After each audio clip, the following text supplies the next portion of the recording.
وَيَسْأَلُونَكَ عَنِ الْجِبَالِ فَقُلْ يَنسِفُهَا رَبِّي نَسْفًا۔ اور لوگ تم سے پہاڑوں کے بارے میں پوچھتے ہیں کہ قیامت میں ان کا کیا بنے گا؟ جواب میں کہہ دو کہ میرا پروردگار ان کو دھول کی طرح اڑا دے گا۔ فَيَذَرُهَا قَاعًا صَفْصَفًا، اور زمین کو ایسا ہموار چٹیل میدان بنا کر چھوڑے گا۔ لا ترى فيها عوجا ولا أمتا، کہ اس میں تمہیں نہ کوئی بل نظر آئے گا نہ کوئی ابھار۔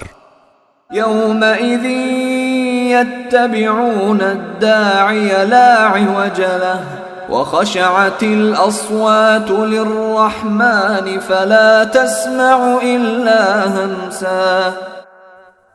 اس دن سب کے سب منادی کے پیچھے اس طرح چلے آئیں گے کہ اس کے سامنے کوئی ٹیڑھ نہیں دکھا سکیں گے، اور خدائے رحمان کے آگے تمام آوازیں دب کر رہ جائیں گی، چنانچہ تمہیں پاؤں کی سرسراہٹ کے سوا کچھ سنائی نہیں دے گا۔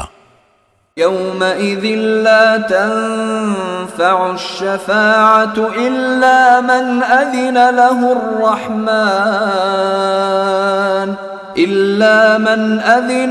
الرحمن ورضي له قولا۔ اس دن کسی کی سفارش کام نہیں آئے گی سوائے اس شخص کی سفارش کے جسے خدائے رحمان نے اجازت دے دی ہو اور جس کے بولنے پر وہ راضی ہو۔ يعلم ما بين أيديهم وما خلفهم ولا يحيطون به علما۔ وہ لوگوں کی ساری اگلی پچھلی باتوں کو جانتا ہے اور وہ اس کے علم کا احاطہ نہیں کر سکتے۔